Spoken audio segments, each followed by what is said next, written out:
감사합니다. 네. 지난 수요일 날 우리 임철빈 선교사님 오셔가지고 아주 귀한 말씀을 한 가지 전해주셨어요. 여러 가지 좋은 말씀이었지만 그 중에 하나 제가 캐치한 것은 우리가 징조를 보는 사람이 되어야 된다. seer라는 말을 영어로 표현을 하셨어요. 그리고 징조를 보게 되면 그 다음에 하는 것은 interpret, 소위 말해서 interpreter, 그 징조를 해석할 수 있어야 된다. 그 다음에 speaker, 그 징조에 대해서 예언의 말씀을 전할 수 있어야 된다. 그래서 seer, interpreter, 그리고 speaker, 이렇게 세 가지로 말씀하시면서 본인은 제가 우리 선교사님 말씀하신 걸 이렇게 해석하는 것 같아서 죄송합니다만, 본인은 1994년도에 김일성이 죽는 것을 보고 징조를 보았다.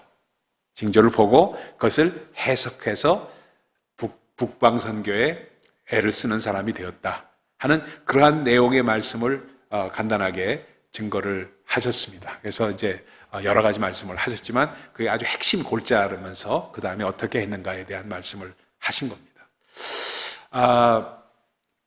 그런데 그것이 똑같이 적용되는 것이 데살로니가 후서 2장의 말씀입니다. 데살로니가 후서에는 이 배경이 그래요.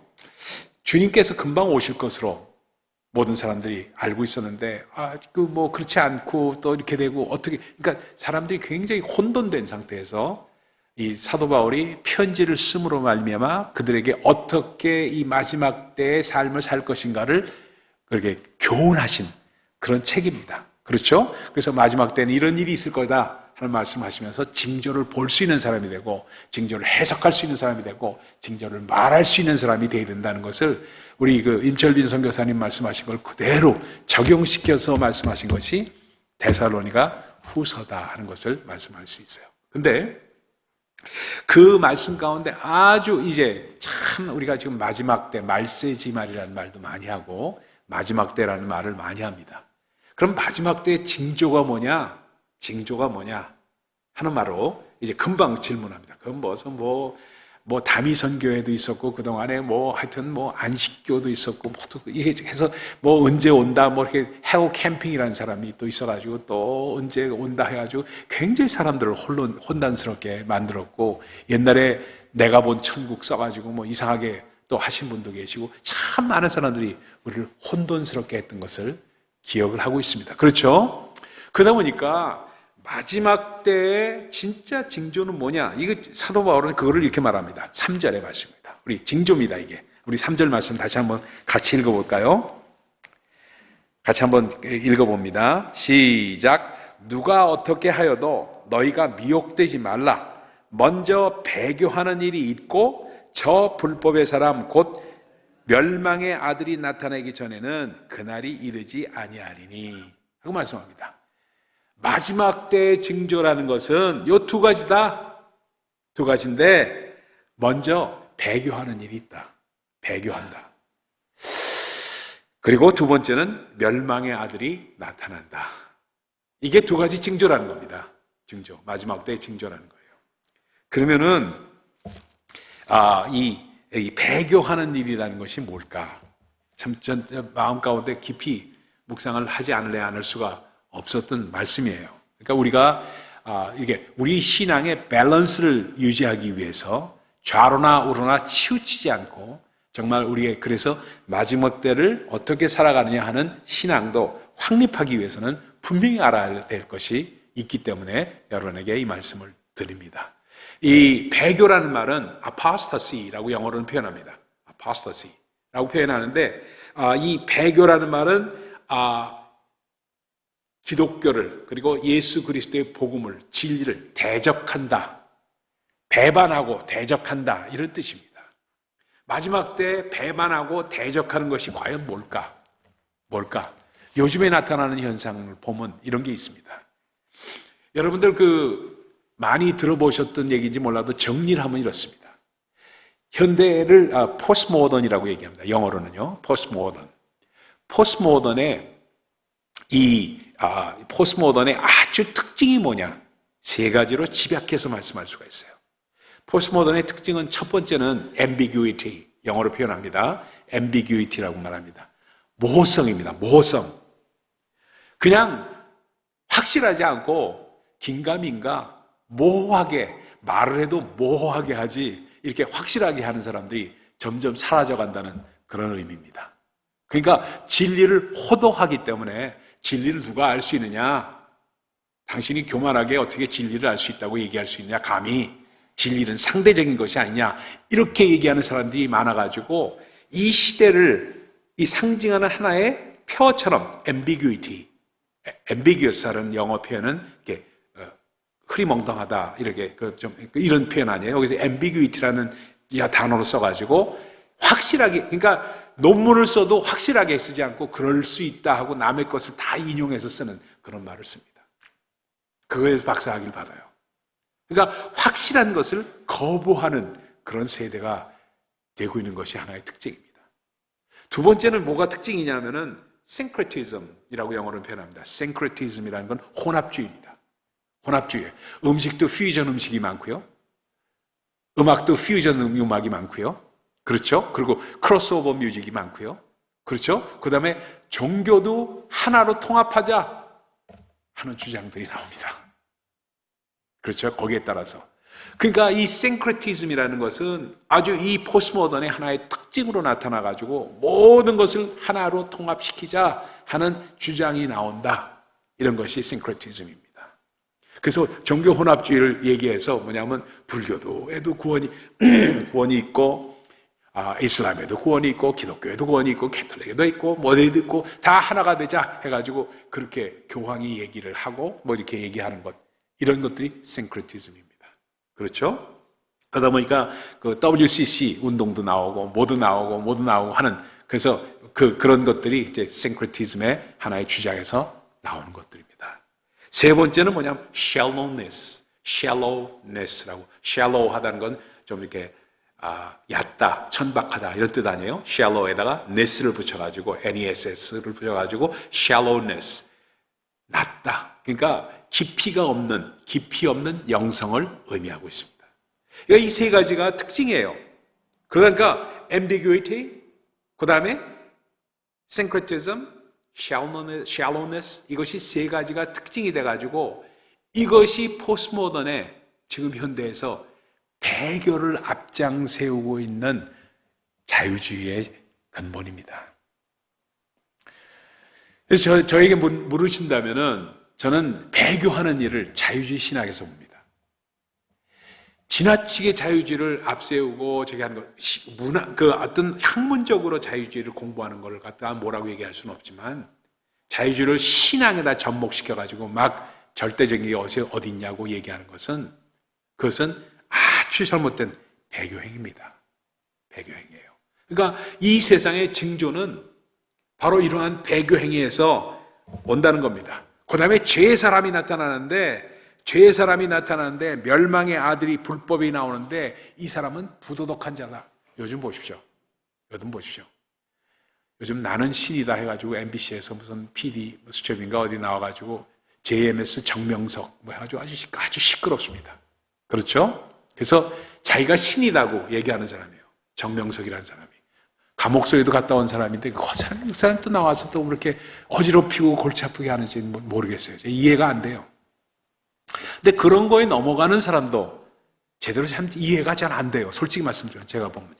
정명석이라는 사람은 어떤 사람이었는가? 여러분 잘 아시는 분은 아시겠지만 통일교 강사였어요. 통일교를 통일 원리 문선명이 그 원리를 전하는 사람이었어요. 이 사람이 나와가지고 세운 거예요. 그게 JMS입니다. 복음 기독교 선교회인지 뭔지 해가지고 나와가지고 하는데 그 사람이 하여튼 이 말씀 그대로입니다. 이거 봐요. 4절에 이렇게 말합니다. 그는 대적하는 자라 신이라 불리는 모든 것과 숭배함을 받는 것에 대항하여 그 위에 자기를 높이고 하나님의 성전에 앉아 자기를 하나님이라고 내세우니라. 무서운 말씀이에요. 무서운 말씀. 그러니까 예를 들어서 정명석이 같은 사람은 뭐라고 얘기를 하냐? 성경을 많이 읽었다고 얘기하면서 뭐라고 표현하냐면 세례 요한은 엘리야가 세례 요한으로 나타난 거 아니냐? 그렇죠? 맞죠? 예수님께서는 엘리야가 와야지 하나님의 아들이 오신다는 그 예언을 세례 요한이 왔다는 그 말씀을 한 거, 그걸 갖다가 딱 잡아가지고 뭐라 하면 예수 그리스도가 승천하시고 다시 강림하시고 JMS 자기로 강림하셨다는 거예요. 참 엄청난 논리의 비약이죠. 엄청난 얘기예요. 이런 사람들을 그러한 논리에 거기에 현혹되고 미혹되어 가지고 거길 따르는 사람들이 있다는 것 자체가 참 이해가 안 되는 그런 일들입니다. 그리고 지금도 마찬가지예요. 옛날에 1992년도에 다미선 교회 가지고 이장림 목사는 죽었지만 그 다음에 그 밑에 남아 있던 사람들이 남아서 또 이렇게 나와서 뭐 하방이 뭐 이런 사람들이 남고 뭐 해가지고 권미나 뭐 이런 애들이 그 당시 지금은 어른이 됐죠. 남아가지고 그 전하고 해가지고 나오는 것이 베리칩 운동 뭐 이런 것들이 전부 그 비슷한 사람들이 하신 거예요. 하는 거예요.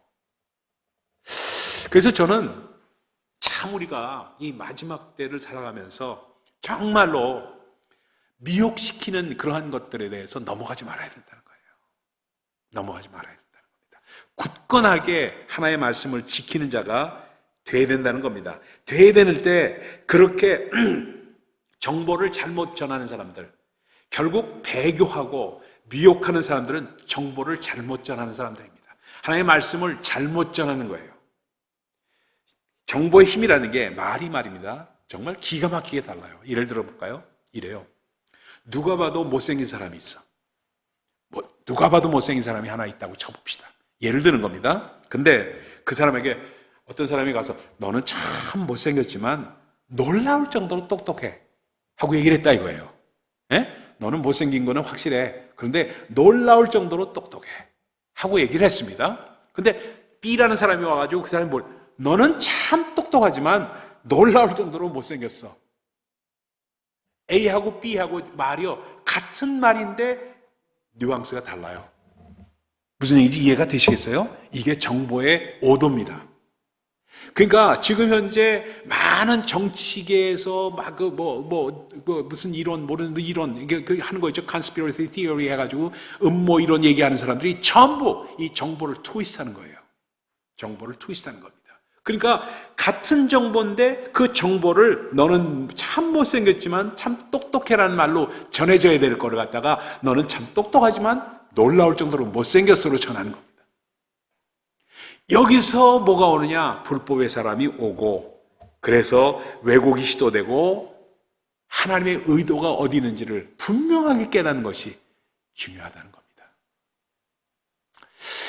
여러분 제가 꼭 이 말씀을 드리는 이유는 정말 저는 그래요.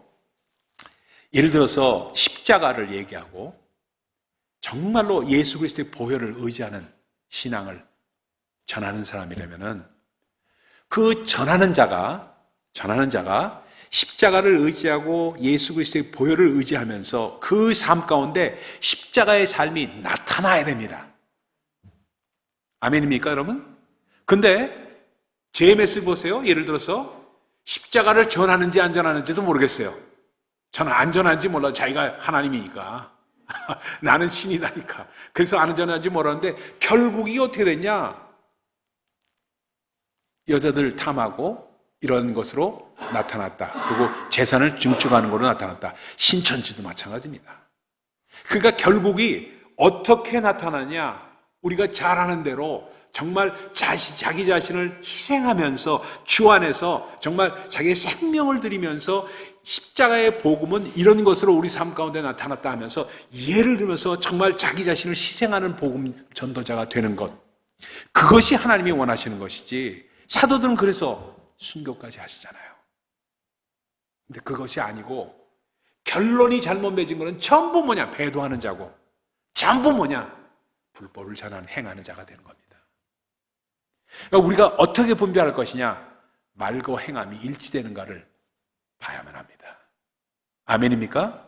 이 마지막 때에 정말 우리가 분별하는 영을 가져야 되고 정말 이 말씀을 진리를 붙잡고, 그래서 사도 바울이 말씀합니다. 내가 너에게 전하는 말이나 내가 너에게 쓰는 편지, 그것에 전통을 붙잡으라고 말씀합니다.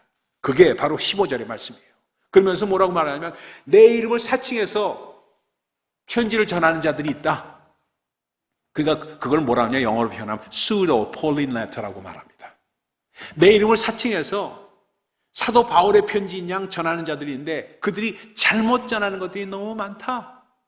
너희는 믿음 가운데 확고히 서라 하면서 데살로니가, 왜냐하면 열심히 믿으려고 하는 사람들, 그리고 열정적으로 믿으려고 하는 사람일수록 미혹의 영이 역사하는 것이 많다는 겁니다. 그래서 미혹의 영에 넘어가지 말고 주 안에서 굳건하게 쓸 때 뭐로 그것을 볼 수 있느냐? 삶의 방향성이 어떻게 그 사람 가운데 나타나는가. 그렇기 때문에 거룩은 삶의 방향성입니다. 정말 어떻게 그 사람이 마지막까지 정말 흔들리지 않고 주를 위해서 헌신하며 자기 십자가를 지고 따르냐. 그래서 주님께서 말씀하시잖아요. 나를 따르고자 하는 자는 십자가를 지고, 너의 십자가를 지고 나를 따르라고 하잖아요. 이것이 어찌 보면 정말 이 마지막 때에 우리가 분별하는 가장 귀한 말씀 가운데 하나라고 저는 봅니다. 그래서 이러므로 하나님의 미혹의 역사를 그들에게 보내사 거짓 것에 미혹되는 사람들은, 진리를 면치 않고 불의를 좋아하는 사람들은 그 마지막에 결국 심판으로 가게끔 되어 있다 하는 말씀을 주시고 계십니다. 그래서 분별하는 말씀으로 마지막 말씀 17절 다시 한번 읽어봅니다. 17절 말씀을 주십니다. 같이 한번 읽어봅니다. 시작. 너희 마음을 위로하시고 모든 선한 일과 말에 굳건하게 하시기를 원하노라. 우리의 마음을 위로하시는데 이 마지막 때에 우리의 마음이 상하고 하는 것들을 위로하시면서, 성령의 위로하심이 있으시면서 우리가 모든 선한 일, 악을 악으로 대적하지 않고 선을 행해서 선으로 악을 이기고, 그리고요 우리의 말에 굳건하게 하시기를 원하신다. 뭐랬죠? 징조를 보게 되면은 인터프레트 해야 되고 그 다음에 스피커가 돼야 되니까 말을 굳건하게 하는 사람이 돼야 된다는 것을 말씀을 하고 있습니다. 여러분 정말 흔들리지 마십시다. 정말 여러 가지가 우리를 괴롭히고 있고, 이 시한부 종말론에 있어서도 정말 우리를 왔다 갔다 하는 것이 많고, 능력과 표적과 거짓 기적으로 나오는 경우도 있고, 많은 것들이 있습니다. 많은 것들이 있어요. 예를 들어 하나 들어볼까요? 이렇습니다. 제가 1991년도서부터 러시아 선교를 했어요. 러시아 선교를 참 열심히 했죠. 정말 초창기에 들어가서 러시아가 붕괴되면서, 그러니까 사람들이 백혐이 일어나가지고 말입니다. 그 마음 가운데 공황이 일어난 거예요. 공산주의가 무너지니까 마음에 공황이 일어나니까 뭐를 붙들고 살아야 되는지를 모르는 거예요, 사람들이. 그 사람들에게 복음을 전하면서 있었습니다. 그때 그 고려인들, 소위 말해서 그 러시아에서 고려족이라고 해가지고 그 사람들이 러시아 말도 하면서 한국 계층, 이 사람들을 이제 사용해야지 러시아 말 못하니까, 그리고 통역어를 썼습니다. 써가지고 이제 전하고 했죠. 그런데 몇 년이 얼마 지나고 나서 그 사람들이 무리한 걸 요구해요. 무리한 걸 요구해요. 뭐냐면 한 번 저기 하면은 예를 들어서 일주일 동안 다니면서 같이 하면 그 사람들에게 거기 사는데, 왜 공산주의자 사는 거는 항상 나라에서 돈을 받아왔기 때문에요. 뭘 안 해도 뭘 받고, 해도 받고, 똑같이 받으니까 안 하면서 받아요. 공산주의에 아주 이렇게 이 머리가 세뇌된 사람들은 그렇게 삽니다. 그러니까 먹을 것 주고 양식을 주면서 따르라고 한 거니까 그게 아주 그 마음 가운데 배겨 있습니다. 그러니까 일을 시키면서 통역을 시키면은 돈을 안 주면 절대로 안 합니다. 절대로 안 해요. 신앙적으로 뭘 하고 이게 아니에요. 신앙적으로도 하지만 그러나 돈도 받아야만 합니다. 할 수 없이 돈을 줘야죠. 그래서 처음에 가면은 500불도 주고 그랬어요. 500불 주면은 일주일 동안에, 그러니까 하루에 100불 정도 받는 거죠.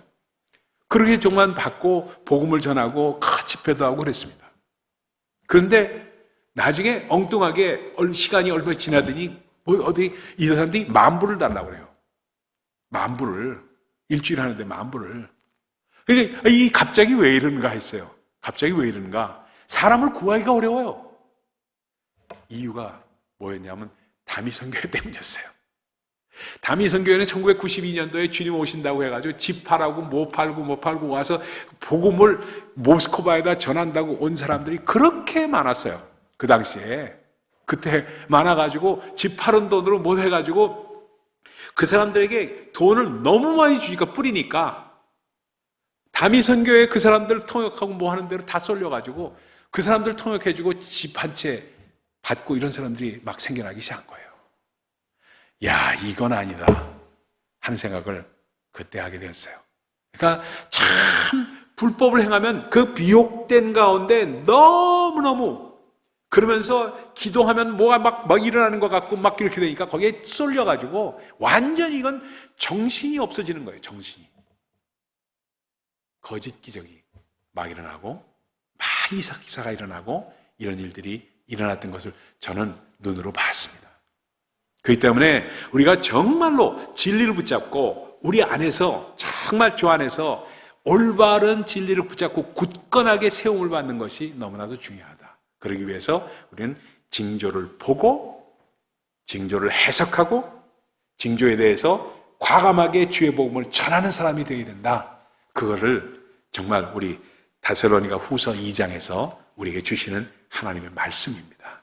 그러니까 이 마지막 때의 징조라는 것은 배도하는 것, 배교하는 것이 자꾸 나타난다. 참 이 시대에 잘못된 것들이 자꾸 나타난다. 거기에 쏠려서는 안 됩니다. 굳건하게 마음을 지켜야 됩니다. 그리고 근본적인 전통을 붙잡아야 됩니다. 하나님의 말씀이 어떻게 말씀하고 있는가를 붙잡아야 됩니다. 그리고 두 번째는 자꾸 그렇게 해서 그 멸망의 자들이 잘못되게 전하는 것, 그 사람이 전하는 것이 어떤 것이 올바른가, 그 사람의 삶이 올바르게 따라주고 있는가를 보시면 압니다. 그렇게 하면서 균형을 잡으면서 주 안에서 우리도 십자가를 지고 주를 따를 수 있는 사람이 될 때 마지막 때를 살아가는 우리의 모습이 된다는 것 기억하시기 부탁드립니다. 그래서 정말 주 안에서 기쁘고 감사하면서 늘 충만한 우리 모두가 이루어지기를 예수 그리스도의 이름으로 축원드립니다. 기도하겠습니다.